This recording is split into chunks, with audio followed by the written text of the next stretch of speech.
no Evangelho segundo escreveu Mateus. Evangelho segundo escreveu Mateus, capítulo 14, a partir do versículo 22.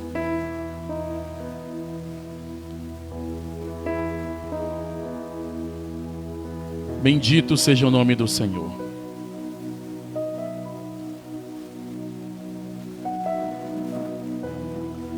Evangelho segundo escreveu Mateus, capítulo 14, a partir do versículo 22. Um texto muito conhecido da igreja do Senhor aqui na terra, que fala a respeito que Jesus andou sobre as águas. Amém, irmãos? O tema dessa mensagem, irmão, Jesus nos fala: tede bom ânimo. Jesus está falando para mim e para você: tede bom ânimo. Amém? Diz assim as Santas Escrituras: logo a seguir, compeliu ou obrigou Jesus os discípulos a embarcar e passar adiante dele para o outro lado, enquanto ele despedia as multidões. E despedindo as multidões, subiu ao monte a fim de orar sozinho. Em caindo a tarde, lá estava ele só. Entretanto, o barco já estava longe, e muitos estádios da terra, açoitado pelas ondas, porque o vento era ao contrário. Na quarta vigília da noite, foi Jesus ter com eles, andando sobre o mar. E os discípulos, ao verem-no andando sobre as águas, ficaram aterrados, atônitos, perplexos, e exclamaram: é um fantasma. E tomados de medo, gritaram. Mas Jesus imediatamente lhe disse: tende bom ânimo, sou eu, não temais. Aleluia. Respondendo-lhe Pedro, disse: se és tu, Senhor, manda-me ir ter contigo, porque sobre as águas. E ele disse: vem. E Pedro, descendo do barco, andou por sobre as águas e foi ter com Jesus. E reparando, porém, na força do vento, teve medo. E começando a submergir, gritou: salva-me, Senhor. E prontamente Jesus, estendendo a mão, tomou e lhe disse: homem de pequena fé, por que duvidaste? Subindo ambos para o barco, cessou o vento. E os que estavam no barco o adoraram, dizendo: verdadeiramente és o Filho de Deus. Verdadeiramente és o Filho de Deus. Feche os seus olhos. Soberano Deus e Pai, Deus de Abraão, Deus de Isaac, Deus de Israel, nosso Deus. Eis aqui soberano a tua igreja, Pai, Senhor. Eis aqui, Deus meu de Abraão, Deus, Deus de Isaac, Deus de Israel, o teu povo que chama pelo teu nome. Eis aqui, meu Deus, esse humilde pregador que se apresenta diante de ti nesse momento, meu Pai, pedindo, meu Deus, que teu Santo Espírito, meu Pai, possa falar conosco através, meu Pai, das Santas Escrituras. Meu Deus, que a tua presença, meu Pai, seja real nesse momento, e que a tua sabedoria, meu Deus, possa, Senhor, ser manifestada em nosso meio, através do teu Espírito, para nós entendermos e compreendermos a tua palavra. Fala conosco, Senhor, pois nós temos sede de justiça. Fala conosco, pois nós temos sede e temos fome da tua palavra, Senhor. Fala conosco, porque queremos ser alimentados, queremos que o nosso espírito seja alimentado. Assim nós oramos e te agradecemos em nome de Jesus. E a igreja do Senhor diz: amém. Podeis assentar. Aleluia.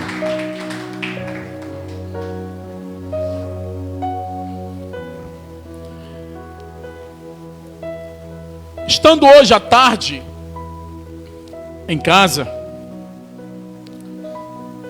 eu comecei a falar com Deus, pedindo a Deus uma mensagem, uma palavra especial para trazer na noite de hoje. E de repente, irmão, na hora que eu abro a Bíblia, a palavra de Deus, eu me deparo com esse texto que outrora, outras vezes, tive a oportunidade de pregar em outras igrejas, em outras congregações. Quando de repente o Senhor me deu um tema, diferentemente das outras oportunidades. O Senhor me deu um tema uma vez, nesse texto, falando sobre como vencer as tempestades. O Senhor me deu um tema em outra oportunidade falando: Jesus, para mim e para você, é um fantasma ou um Deus? Lembra da mensagem? E de repente, o Espírito Santo, que nos inspira, veio diretamente no meu coração dizendo: meu filho, o tema da mensagem está na mensagem. Como, Senhor? O tema da mensagem está na mensagem. E quando de repente eu meditando na palavra do Senhor, me deparei com o versículo 27, que fala de quê? Tem de bom ânimo, sou eu, não temais. A palavra não temas, ela está escrito 365 vezes na Bíblia. Ou seja, todo dia Deus está dizendo para mim e para você: não temas. Não temas a situação que você está vivendo. Não temas a luta que você está passando. Não tema a provação. Não tema a situação dessa pandemia que tem devastado famílias, tem devastado a sociedade. Não temas. O Senhor está dizendo para mim e para você: não temas, eu tenho cuidado da tua família.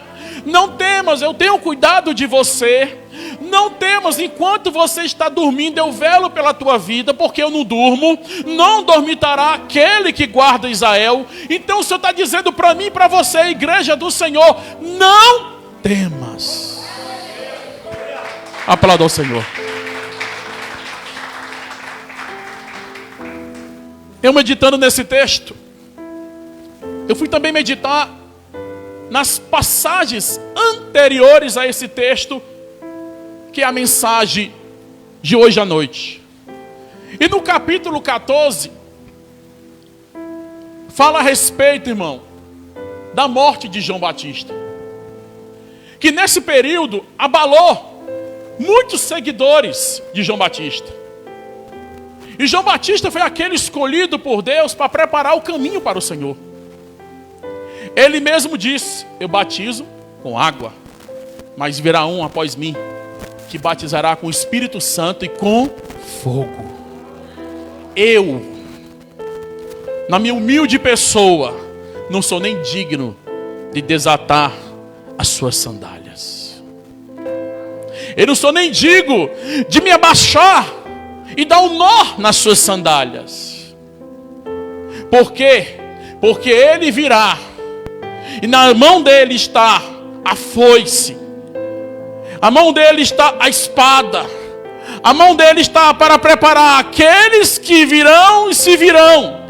Aqueles a qual ele vai separar, e lhe irá colocar do lado direito, e aqueles que ele irá colocar do lado esquerdo.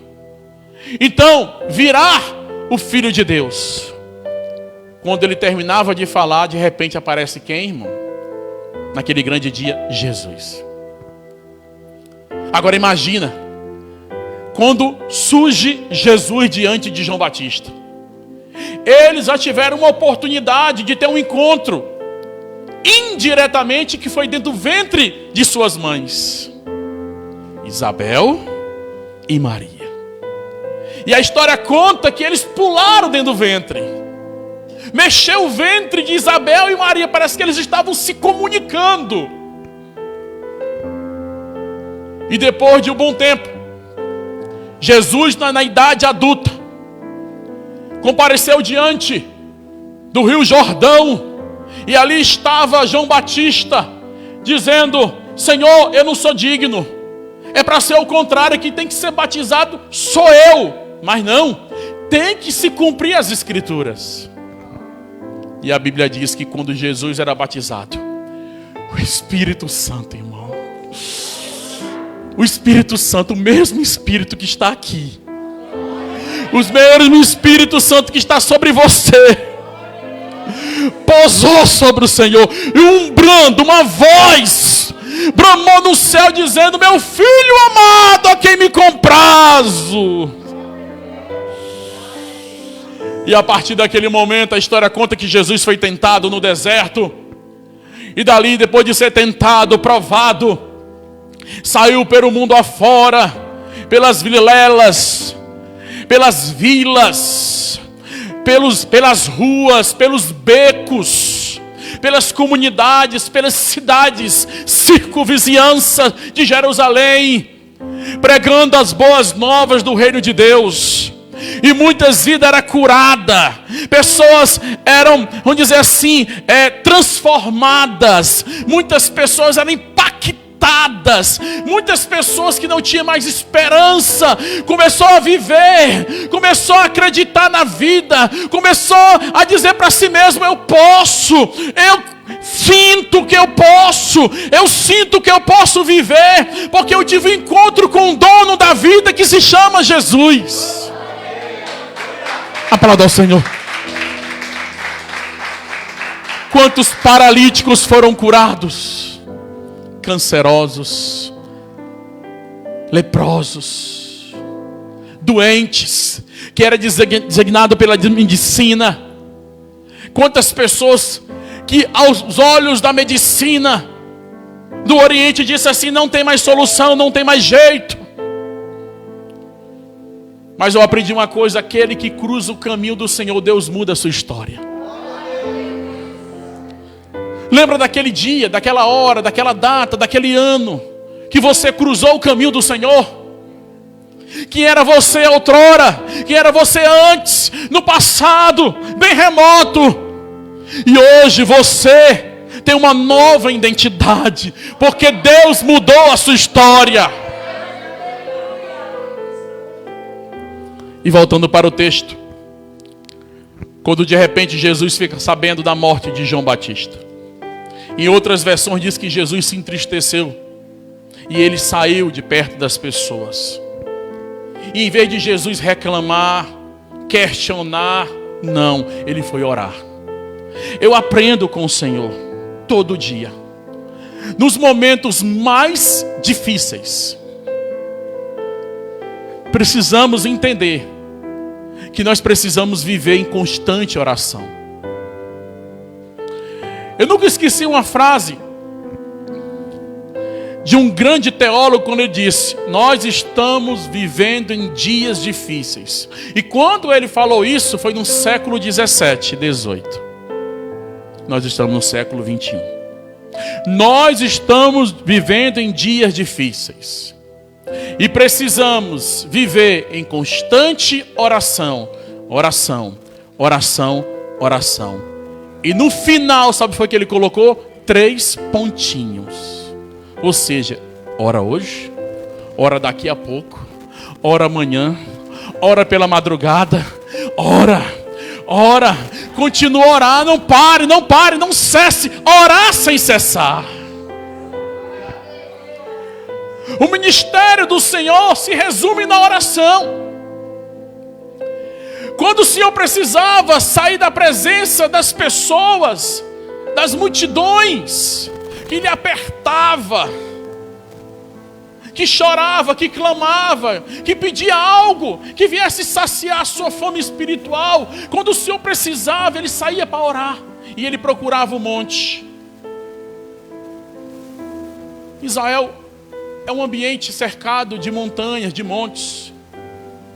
Tem o Monte das Oliveiras, o Monte Sinai, o Monte Horebe. Existem vários montes. Aqui nós não temos vamos dizer assim, esse privilégio, né, irmão? Então o nosso monte representa, sabe o que, irmão? Nosso quarto. Aonde você entra, fecha a porta e fala em segredo com Deus.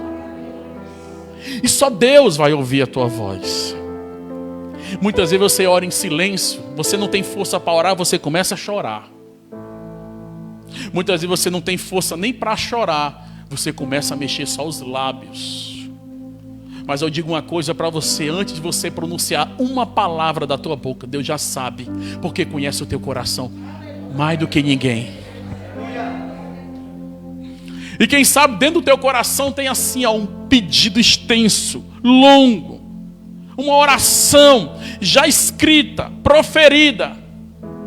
Quem sabe no teu coração tem algo já arquitetado, planejado, está dentro do teu coração e ainda você não colocou para fora, mas Deus já sabe. E olha para você e vê que você está assim triste, você está cabisbaixo, você está deprimido, você está chorando, você está sem palavras para falar, que de repente você pode estar vivendo, vamos dizer assim, uma tempestade, um mar, com as ondas estão querendo te submergir. Aí quando de repente você consegue tirar força da onde não tem, é o Espírito Santo te dando força para você falar. Porque a Bíblia diz que tudo que pedir em oração crendo, recebereis. Que a oração do justo pode muito em seus efeitos. E de repente Jesus ficou sabendo da notícia. E como eu falei antes, algumas passagens dizem que Jesus se entristeceu, ficou triste em saber da morte de João Batista. Interessante, irmão, que ocorreu a morte de João Batista. Logo em seguida Jesus estava operando milagres. Sabe o que eu entendo, irmão? Sabe o que eu entendo aqui? O tempo é um grande amigo nosso. De repente você hoje está triste. Quando você sair por aquelas portas, você pode estar feliz. E você vai estar feliz. Porque todo aquele que vem à casa do Senhor, que é um lugar de alegria, quando sai de casa, muitas vezes triste, pela ocasião que viveu, ou até mesmo passou uma situação difícil, e gerou uma tristeza no coração, na alma. Mas todo aquele que se encontra com Jesus, que representa a alegria, a tristeza, ela tem que bater continência. E reconhecer a tristeza, eu perdi para a alegria. Então, quem sabe você saiu de casa triste. Alguém entristeceu o teu coração, ninguém sabe quem. Eu não sei, mas Deus sabe, você sabe. Mas eu quero dizer para você, está na hora de colocar um sorriso no rosto. Sorria, o Senhor está olhando para você. Sorria que o Senhor está olhando para você. Ele está do teu lado, dizendo, está na hora de sorrir. Chega de tristeza. Oh, aleluia. E quando de repente estava lá Jesus, quando olha para um lado para o outro, e uma grande multidão. E o povo começa a se aproximar. E Jesus olha para aquela multidão e diz, pede o povo para tomar assento. O que é que o povo tem aí para alimentar? Senhor, tem um rapaz ali que tem 5 pães e 2 peixinhos. Soberano Deus e Pai. 5 pães e 2 peixinhos para uma multidão. Para Jesus, irmão, quando Ele abençoa tem que sobrar. Eu nunca esqueço da frase do meu pai na fé. Ele falou isso 22 anos atrás. Quando ele dizia assim, ó, quando você abençoa a casa do Senhor, você também é abençoado. E quando o Senhor abençoa, tem que sobrar. Aleluia! Porque a Bíblia diz que nunca viu um justo mendigar o pão, nem a sua descendência. Eu não ouvi falar numa pandemia dessa, numa crise social, financeira, algum crente dizendo assim, fiel ao Senhor, eu estou passando por luta, eu estou passando por dificuldade financeira. Não, eu vejo muitos irmãos dizendo assim, Deus preparou uma mesa do deserto. Oh! Quantos irmãos já ouvi dando testemunho? Gente, não existe crise para aquele que serve ao Senhor. O mundo pode estar em crise diante dessa pandemia, dessa situação difícil que nós estamos vivendo, que pegou todo mundo de surpresa. Mas aquele que serve o Senhor não entra em crise, porque o Senhor é a solução, Ele é a providência, Ele é o socorro bem presente ao meio da tribulação.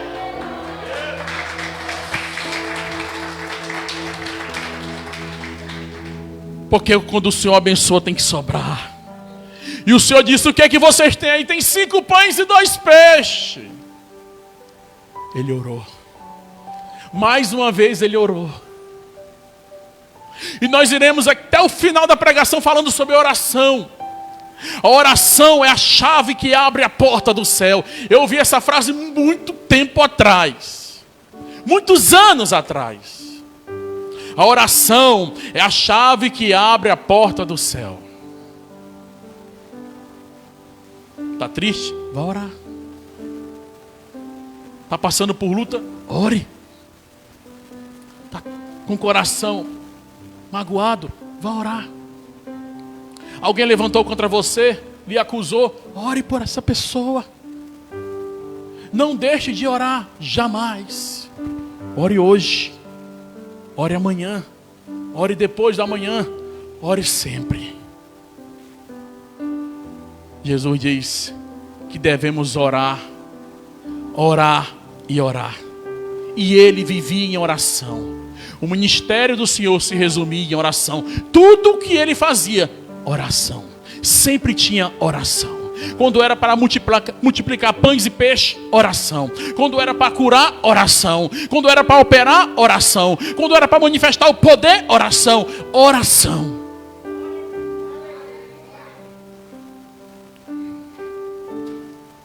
E a Bíblia diz que quando de repente, irmão, o povo tirava pães e peixe, e do nada aparecia.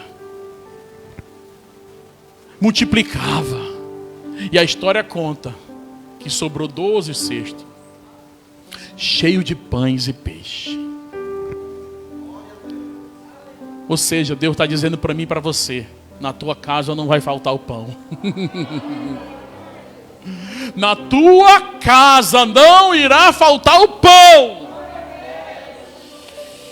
A tua mesa é farta. A tua despensa é farta. Porque o Senhor abençoou. E quando Ele abençoa, vai sobrar. Sobrar para ajudar quem precisa ainda mais. E depois de tudo isso, desse grande milagre, antes da notícia que ele ficou sabendo, que entristeceu o seu coração, a morte de João Batista. Mas ele orando, multiplicando os pães e os peixes, ele chegou para os discípulos e disse, eu vou ter que me ausentar. Alguns historiadores, alguns teólogos dizem que ele ainda estava sentindo a perda de João Batista. Ele queria conversar com o Pai. Ele queria falar com o Pai. Porque toda vez que ele se ausentava, era para ter um diálogo com Deus, ele sendo Deus. E a história conta que ele pediu para os discípulos entrar no barco. E o discípulo no barco, achando que estava sozinho, sem a presença do Senhor. Quando de repente sobreveio, irmão, uma tempestade. E interessante que naquele barco tinha pessoas experientes, acostumado com o alto mar, acostumado com a pesca, acostumado com climas diferenciados, com tempestades, com ondas gigantescas. Pedro, grande pescador. Existia também os filhos de Alfeu ali, que também eram pescadores. André também tinha o costume de pescar juntamente com seu irmão. Mas eles tiraram o olhar espiritual que tinha em Cristo e colocaram o seu olhar no problema, na tempestade, na luta. Assim acontece conosco. Assim acontece conosco quando uma palavra, essa palavra, ela tem um poder, quando ela consegue nos dominar, chamado medo. Eu já conheci muitos irmãos, cheios de fé, cheios do Espírito Santo, mas quando foi colocado à prova, teve medo, e de repente começou a murmurar, começou a reclamar, queria retroceder, queria voltar atrás, não queria mais servir o Senhor, queria voltar para o mundo. Quando tirou os olhos de Jesus para colocar nos problemas que estavam à sua volta. Cuidado com o medo. Ele é invisível, você não vê, mas ele se aproxima. E quando ele se aproxima, a primeira coisa que ele faz é querer dominar a nossa mente. A nossa mente, irmão.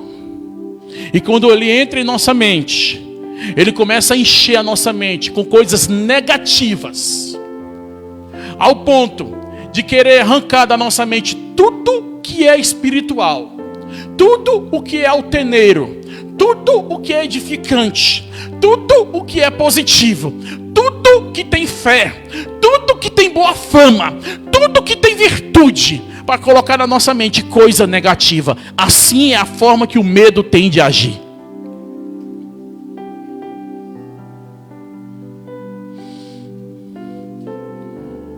Quando Jesus está em silêncio, é porque Ele está trabalhando.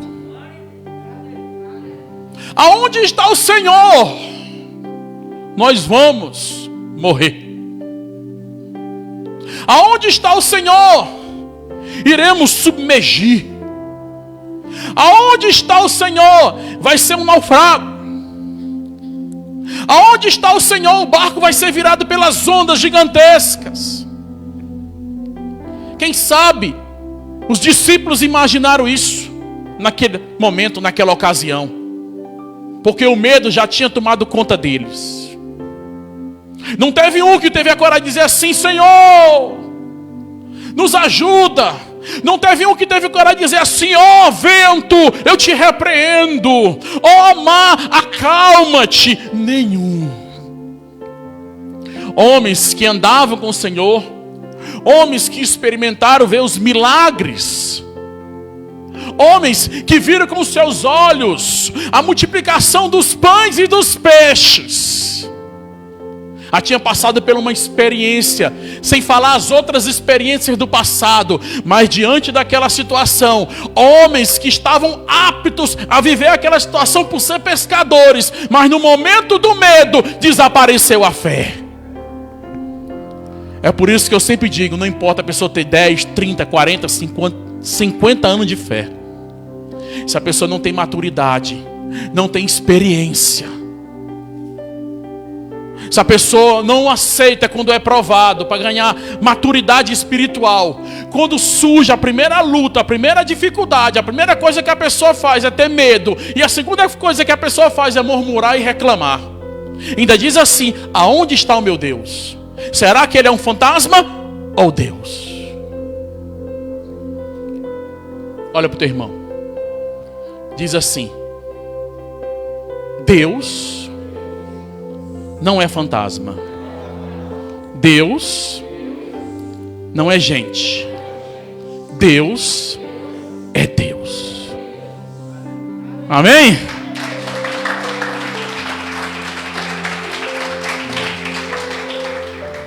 A ausência de Jesus não quer dizer que Ele nos abandonou. A ausência de Jesus é que Ele está provando a nossa fé. Os discípulos estavam ali, experimentando algo novo, sem a presença do Senhor, diretamente. Mas indiretamente, o Senhor estava orando, mas também o Senhor estava ali. Porque a Bíblia diz que Ele está em todo lugar. Ele é onipresente.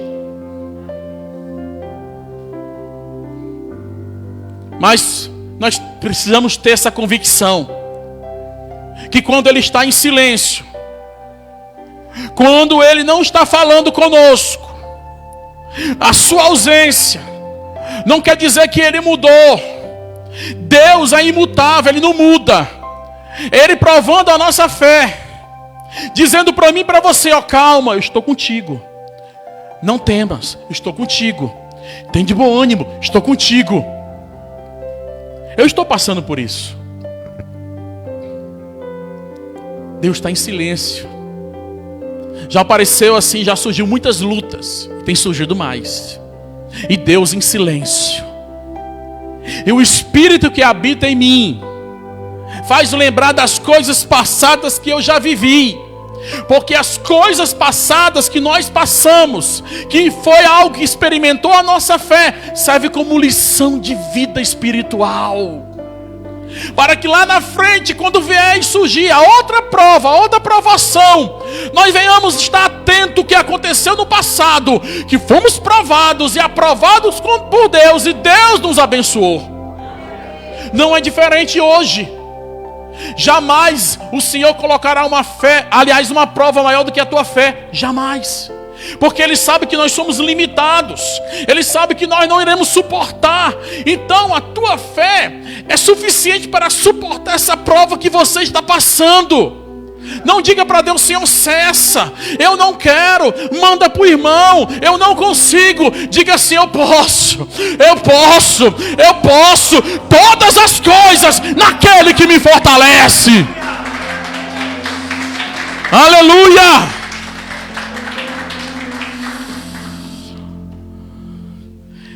A provação jamais será para nos destruir, jamais. E sim para aperfeiçoar nossa fé e nos conduzir ao amadurecimento espiritual. É só você voltar no tempo. Quem era você há 5 anos atrás? Como era a tua vida espiritual? Como era a tua vida diante de Deus? Como era a tua estrutura espiritual? E quem é você hoje? Ô pastor, antes a minha estrutura espiritual era 30%. Agora passou para 50%. Há 10 anos atrás era 20%. E hoje é 50%. Sabe o que é isso aí? É porque você foi provado por Deus e aprovado por Ele. Aí você adquiriu o quê? Amadurecimento espiritual. E quando surgiu outra aprovação, os 50 vai passar para 70. Vai passar para 80. Nunca vai chegar a 100, vai chegar a 99. Vai chegar a 99. Porque o 100, irmão, não é aqui, é lá no céu. Aqui é 99% de amadurecimento espiritual. Porque quando o Senhor disser assim: chega, basta, provei a tua fé, você venceu, você conquistou, você triunfou. Agora, a partir desse momento, eu vou tirar de você essa cruz que você carregou, que você levou até o fim. Você não partiu ela no meio, você não reclamou, você não murmurou, você não disse que a cruz estava pesada, mas não, você suportou até o fim. Eu vou tirar essa cruz do teu ombro e vou colocar sobre a tua cabeça uma coroa. E a coroa representa a tua conquista, a tua vitória, a tua recompensa. Aleluia!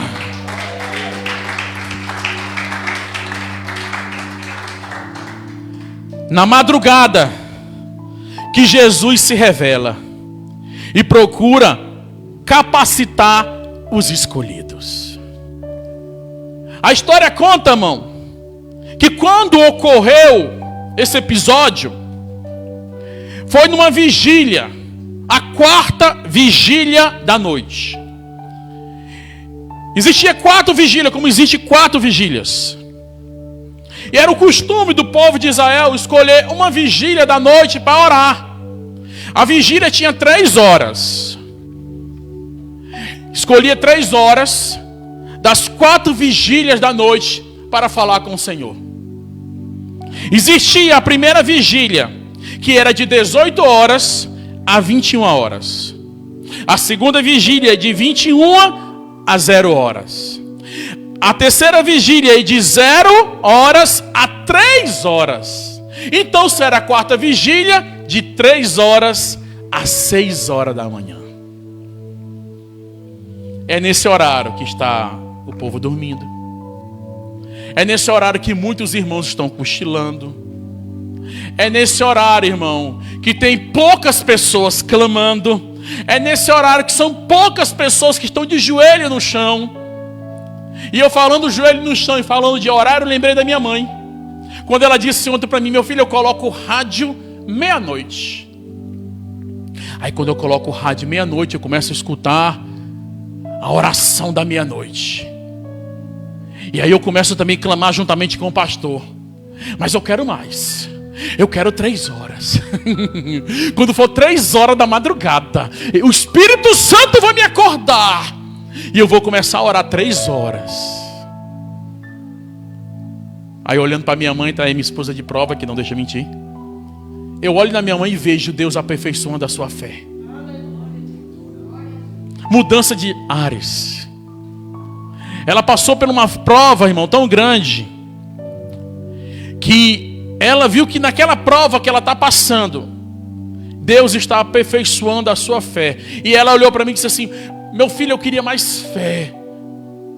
Ele disse: mãe, a fé, tamanho de um grão de mostarda, é suficiente para você dizer assim, ó, monte, passa para o outro lado. O monte muitas vezes representa esse problema que você está enfrentando. Seja na tua vida, na saúde, na tua casa, no teu lar. O Senhor manda dizer para você: calma, a tua fé é suficiente para dar uma ordem. Lembra a irmã aqui teve uma revelação? Ela colocou o quê? A fé em prática. Vamos orar. Ou seja, quando o Senhor diz assim, ó, coloca a tua fé em ação, aí você vai colocar a tua fé em ação juntamente com a oração. A palavra oração tem 2 significados: orar e agir. Você não vai só orar, você também vai agir. Quando você levanta pela madrugada, você coloca o seu joelho no chão e você começa a clamar ao Senhor, e você: não aceito, eu não me conformo, eu não aceito essa situação. Senhor, muda a minha história, Senhor. Agora imagina de madrugada, você olha para um lado, o marido dormindo, olha para o outro, o filho está dormindo, a filha está dormindo, assim a esposa está dormindo para os homens. Aí de repente você está lá clamando. Deus tem me levantado agora pelas madrugadas para orar, irmão. Tem hora que o Espírito Santo me convida: vem cá, meu filho, vem cá, chega aqui, eu quero falar contigo. E eu quero que você fale comigo. Vamos falar junto com o Pai? Vamos comungar com o Pai? Vamos aqui abrir um diálogo com o Pai? Vamos aqui sentar para conversar com o Pai? Aí quando a gente começa a conversar com o Pai, aí tem hora que você para de conversar e você vai ouvir o Pai. Você vai ouvir o Senhor. Aí o Senhor diz assim: calma, tem de bom ânimo, eu estou falando. Eu sou o Senhor que te digo: não temas, eu tenho cuidado de ti.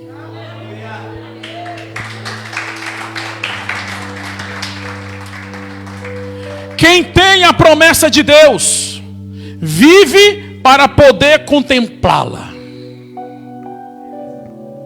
Quem tem a promessa de Deus vive para poder contemplá-la. Estavam todos os discípulos ali com medo. Será o nosso fim, será a nossa morte. Algum discípulo morreu ali? Não. Deus tinha promessa. Promessa na vida de todos que estavam ali.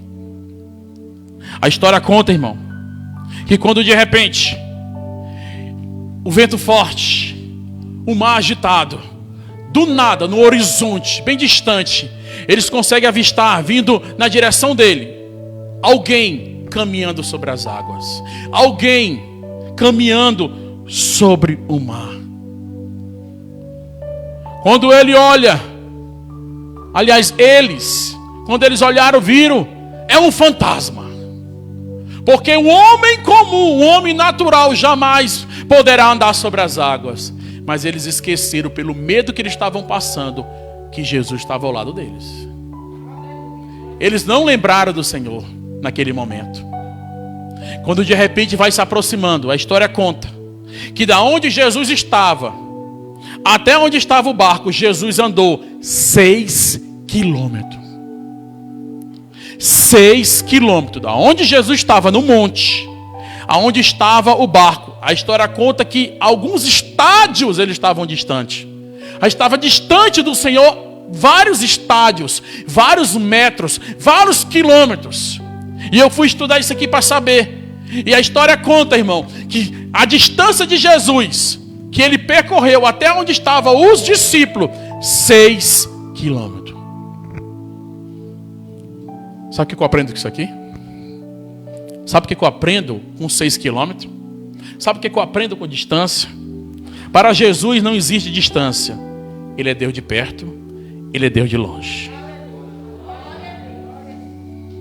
Você está clamando aqui, na casa do Senhor. Ele está visitando o teu lar agora.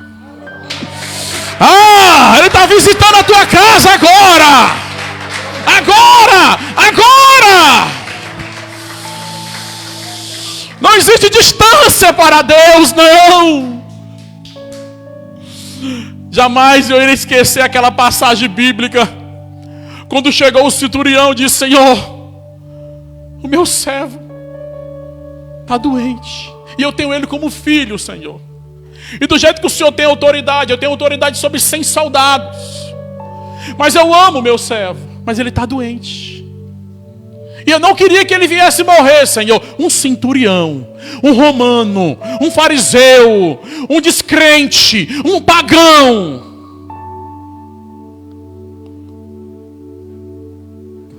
Aí o Senhor olha para ele e diz assim: Senhor, mas tem um detalhe. Eu não sou digno para receber o Senhor na minha casa. Eu sou um homem pecador. Eu sou um romano. Eu sou um centurião. Mas uma palavra, Senhor. Uma palavra do Senhor é suficiente para ir em direção à minha casa. Aí ele olhou para aquele homem, olhou para a multidão e disse assim: eu nunca tinha visto fé em Israel como a fé desse homem. Vai e seja feita a vontade. Quando de repente lá vem um soldado. Mestre, Senhor, comandante. Ele está lá, curado. Ou seja, na hora que o Senhor falou, no exato momento ele foi tocado. Eu quero dizer para você, irmão, que quando o Senhor faz, Ele faz por inteiro, por completo e total. Ele não deixa para amanhã aquilo que Ele vai fazer hoje. Ele não deixa para daqui uma semana aquilo que Ele vai fazer amanhã. Então o que Ele preparou para você, aquilo que Ele prometeu para você, se for para ser hoje, vai ser hoje. Se for para ser amanhã, vai ser amanhã. Se for para ser outra semana, vai ser outra semana. Eu só digo uma coisa: Ele irá fazer. Aleluia! Oh, glória a Deus! E cada humano tem a sua limitação. A ciência prova algo muito interessante, irmão. Que cada ser humano tem um vazio no coração. E muitas vezes nós não sabemos como preencher esse vazio. A ciência prova isso. E é nesse vazio no coração que vem o medo, o pavor, a angústia, a dificuldade, a ansiedade, a depressão. Então, precisamos vencer os nossos medos. Amém? Precisamos vencer os nossos medos. Pastor, estou com medo da pandemia. Pastor, estou com medo do Covid. Eu estou com medo da Delta. Pastor, eu estou com medo nesse Covid de uma crise. Um existencial, uma crise financeira, eu estou com medo. Pastor, eu estou com medo de andar até dentro da minha própria casa sem máscara. Eu estou com medo. Ei, vamos vencer os nossos medos? Vamos. Eu não estou dizendo aqui que você tem que tirar a máscara de maneira nenhuma. Mas você está dentro da sua casa, com a sua família. Não sei por que Deus está mandando falar isso, irmão. Interessante, né? E uma coisa importante que eu tenho para dizer para vocês. Deus não fala com os ausentes, fala com os presentes. Se Deus tocou no meu coração para falar isso aqui, alguma coisa está acontecendo. Eu quero dizer para você, não tenha medo. 10.000 cai à tua direita, 1.000 à tua esquerda, mas você não será atingido. Deixa eu contar um testemunho para vocês aqui, para edificar minha fé, sua fé. Eu não sou melhor do que você, jamais. Eu sou igual a você. Somos humanos. Mas lá no meu prédio, irmão, meu vizinho, o casal, todos os dois pegaram Covid. A esposa desesperada bateu na porta da minha casa chorando, não é, filha? Dizendo, meu marido está muito mal. O marido está muito mal. Tosse, tosse, mas tosse. E ele está se engasgando, tossindo, se engasgando, muito cansado. Sabe o que eu fiz? Pastor, você fez isso? Fiz. Saí da minha casa. Cadê os dois? Entra aqui, vamos orar. Todos os dois com Covid, irmão. Nunca vi Jesus com medo de lepra. Nunca vi Jesus com medo de doença. Nunca. Nunca ouvi Jesus. Deus me levantou como pastor. Deus me levantou como profeta, como homem de Deus. Eu não temo a morte, porque viver é Cristo e morrer é lucro. Eu temo é morrer e perder minha salvação. Não temo orar pelo enfermo, porque o Senhor já provou minha fé orando por enfermos, pessoas com doenças mais graves. O Senhor honrou minha fé. E quando eu vi a situação daquela mulher desesperada, e todo mundo temendo, ninguém se aproximava dela, nem o pastor dela se aproximava, nem o próprio pastor com medo. Eu disse, calma, vamos orar. Tirei a máscara. Pastor! Tem óleo aí? O irmão. Deus! Ah, meu Deus. Tu diz na tua palavra, colocar a mão sobre os enfermos e serão curados. Tu diz na tua palavra que ali é o ID do Senhor. Então eu estou colocando em prática, meu Deus, aquilo que o Senhor fez quando alguém estava leproso e o Senhor curava. Eu estou colocando a minha fé em prática. E começamos a orar, começamos a clamar. E ela começou a chorar, clamando, chorando, ela chorando. E minha esposa também, nós chorando, clamando, clamando. Pergunta se eu peguei Covid. Não. Estou vivo. E o casal? Vivo. Estão vivos. Estão sorrindo, estão felizes. Ai, e sabe o que eles dizem? Verdadeiramente, tu és um homem de Deus. E sabe o que eu disse? A honra é tua, Deus Trino. A honra é tua, Pai, Filho e Espírito Santo.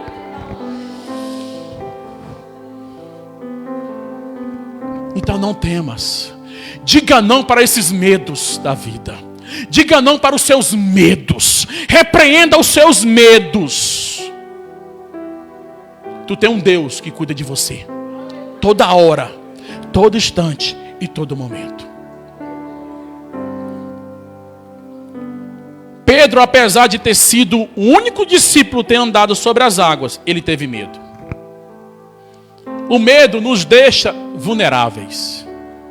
Quando de repente ele sentiu o vento. Ai, meu Deus, o vento. O vento. Um homem acostumado com o vento do mar. Um homem acostumado com o mar agitado. Quando de repente ele teve medo. E o medo nos deixa vulneráveis. Sentir medo é até normal. Ser vencido pelo medo é desastroso. E o que foi que aconteceu? Pedro lá vai afundando, ó. Mas eu quero dizer para você, como eu disse no início, quem tem a promessa de Deus vive para poder contemplá-la. Pedro, não é a tua hora não, Pedro. Tu não vai morrer afogado não. A tua morte vai ser crucificado. Eu estou aqui fazendo menção que aconteceu, amém, irmão? Jesus não falou aquilo, foi o que aconteceu depois, amém? Tu não vai morrer afogado não, Pedro.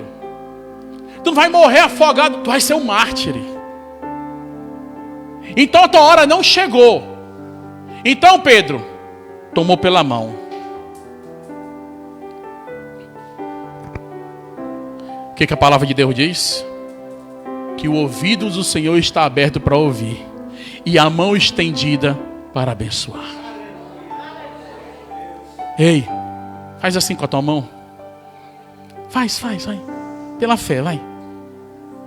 Estende mais. Assim, do jeito que você vai pegar na mão de alguém. Agora sente aí o Espírito Santo pegando na tua mão, sente. Sente aí o Espírito Santo, sente.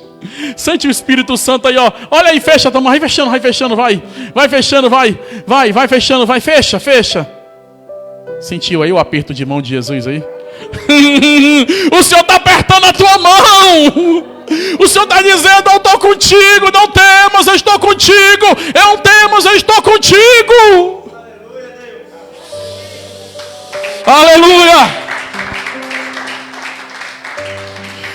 O socorro de Deus vem num tempo certo. Pedro experimentou andar sobre as águas. Depois, hein? Quem sabe depois, hein, irmão? Depois. Uma longa data, um longo tempo. Quem sabe Pedro disse assim: rapaz, eu não lembro nem o dia que eu ia morrer afogado. Eu lembro que eu tive o prazer de andar sobre as águas. Traz na tua mente coisas boas, irmão. Ah, mas diante da luta que eu passei um momento difícil. Esquece do difícil e lembra das coisas boas. Coloca na tua mente as coisas boas. Eita, pastor, eu passei por uma prova tão grande, mas o Senhor aumentou minha fé. Eu passei a orar mais, passei a jejuar mais, passei a me consagrar mais. Até a provação que eu passei, até as pessoas perceberam a diferença e o brilho de Jesus na minha vida. Coisa boa, lembra disso? Ah, mas me acusaram, apontaram o dedo para mim, eu chorei muito. Esquece. Lembra das coisas boas. Lembra daquilo que edifica, daquilo que permanece, daquilo que fica dentro do teu coração, daquilo que tem virtude, que tem boa fama, que tem louvor, que é aquilo que preenche o teu coração e a tua mente. É isso que nós devemos fazer. Lembra das coisas positivas. Diz não para o negativo. Diz não para o negativo. Diz sim para o positivo. Lembra das coisas positivas. Não importa o tamanho da tua luta, Jesus é quem fala: tende bom ânimo. Olha para o teu irmão. Não importa o tamanho da tua luta, Jesus fala: tende bom ânimo. Aí tem mais para completar isso. Aí tu vai lá em Filipenses 4,13, diz assim para ele: tudo tu pode, tudo nós podemos naquele que nos fortalece.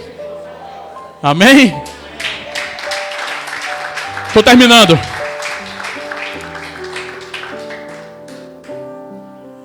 Sermos provados por Deus, irmão, é um motivo de alegria, pois Deus prova a quem Ele ama. Lá em Tiago, capítulo 1, versículo 2 diz assim, ó.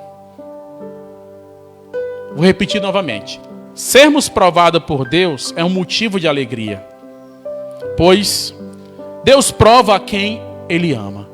Ei, Deus está provando você porque Ele te ama. Te ama tanto.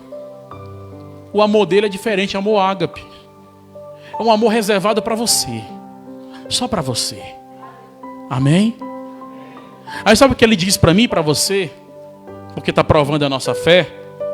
Em Tiago 1, capítulo 1, versículo 2.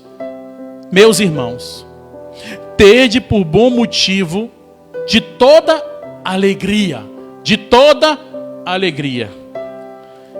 o passarde por várias provações, sabendo que a provação da vossa fé, uma vez confirmada, produz perseverança. Ora, a perseverança deve ter ação completa, para que sejais perfeitos e íntegros, em nada deficientes. Aí você vai para o versículo 12, para concluir. Bem-aventurado o homem que suporta com perseverança a provação, porque depois de ser aprovado, receberá a coroa da vida, a qual o Senhor promete aos que amam. Aos que amam. Jesus te ama. É por isso que Ele está provando a minha e a sua fé, porque Ele nos ama. Se coloca de pé. Eu queria louvar, pastor, posso? Por toda a minha vida. Amém.